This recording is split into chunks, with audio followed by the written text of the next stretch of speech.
Hello, friends, and welcome back to VHS. I'm your host, Jesse, and today, yes, it's December, which can only mean two things. The first of that is, of course, Christmas movies. And they are coming. Christmas movies are coming. It's December. But also, it means Oscar bait season.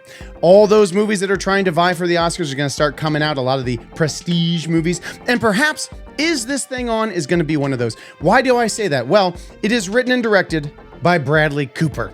He apparently has a small role in it as well, mostly a writer-director now apparently, and the Oscars love him.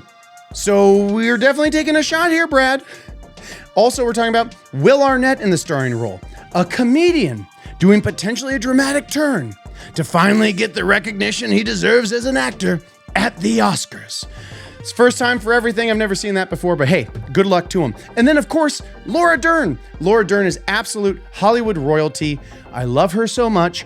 Wild at Heart, Blue Velvet, Enlightenment, the HBO series. I mean, what else do you need to know? Well, let's find out. Is this thing on? Arnett v. Dern, let's get it. $15 cover. To get a drink? Hey, How come she didn't have to pay $15? she signed up for the open mic. Look at me.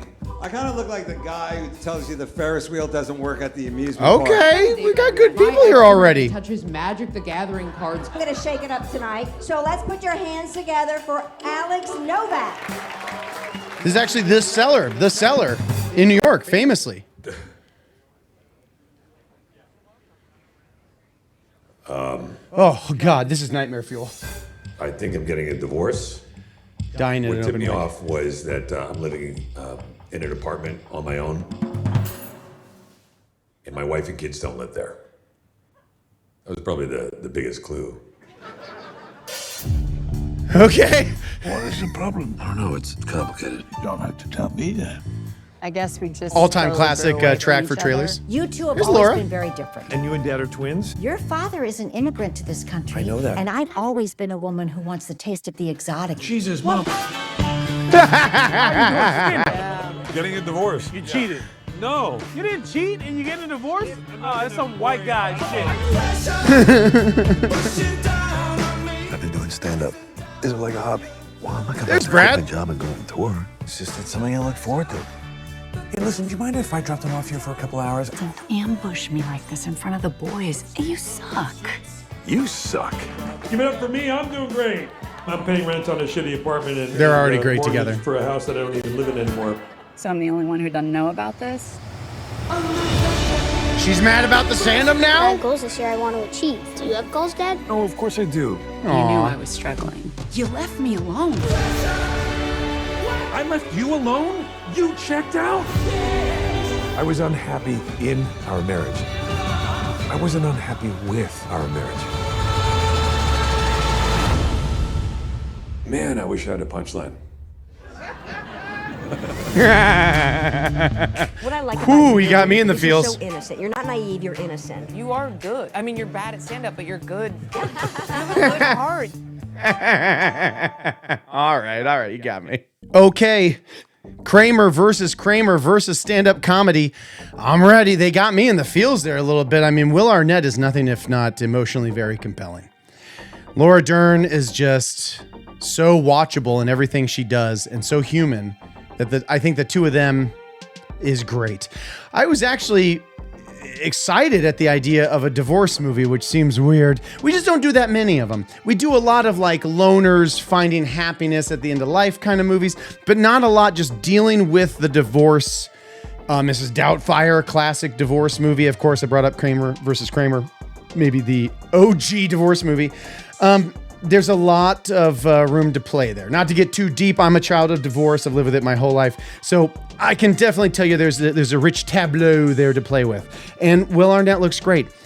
I just wonder if those voting audiences are ever going to see past Job Bluth when it comes to Will Arnett. And I feel bad for him if it's the case that he can't ever quite get over that hump to be taken to a level of seriousness that maybe he wants to be. If you remember, actually, back in the day, he did some more dramatic roles. He and Amy Poehler, together when they were still married, I believe, or just before they got married, they played FBI agents in season 1 of The Sopranos. So it's not like Will Arnett didn't do serious stuff. He just became Job, and the entire world will forever. I can't talk, but I can still remember him as Job, like we all do. Laura Dern, however, has been around forever. She's basically Hollywood furniture at this point. So we're just like, yep, that makes sense. It's a movie. There's Laura Dern. I can tell that right there by looking at that. But also a lot of great comedians in there. Not Dave. I can't remember the guy's name. There are a couple great comedians in there. And I'm just blanking because I'm an old man and I'm useless. But I'm excited to see this. Stand-up movies are pretty rare also. Eddie Murphy Raw is like literal stand-up, but there's ones where, what was the Tom Hanks one? Help me on the comments. I'm dying up on stage right now. But you know, here's the problem. What's the problem with stand-up comedy movies? What's the problem? The jokes aren't necessarily funny. The jokes are more the plot or the character development, right? Even Miss Maisel. There's some really funny stand-up-y bits in Miss Maisel, but it's not really the same thing as going to watch stand-up comedy. You're watching a character process their feelings and life journey through the act of stand-up comedy, right? And I think for a lot of us, we still want to sit and be dazzled by the jokes. That's why you go back to like Studio 60 on the Sunset Strip. It was about sketch shows. It was like a TV show about Saturday Night Live, kind of, right? Its own fictional Saturday Night Live. But the sketches weren't funny. So you'd have all this tension about, we've got to make the perfect show and everybody's watching. And then they'd show us a sketch and we'd be like, Aaron Sorkin is not funny. He can't write sketches. So we'll see if this movie has that problem. He's talking about very real stuff. And I think any comedian that gets up there and is super raw like that and talks about real pain, you can get a reaction and we can believe that we are reacting to those kind of jokes. And I certainly believe that Will Arnett can get up there and deliver it. Okay? So we'll check it out. Is this thing on? Is this thing going to win some Oscars for some people? Well, we'll find out in a couple months, won't we? And until then, before we go, not until then, Jesse, you got to remind people, if you're enjoying reactions like this, please like the video. Subscribe to the channel if you want to see more of what it is we do here, which is about to get into some Christmas stuff, guys. Let's get it. And until then, we live here. Only on VHS. Is this thing on? Thanks for watching, everyone. Oh, and please like and subscribe. Check out more of our videos. Leave a comment. Or don't. You do you.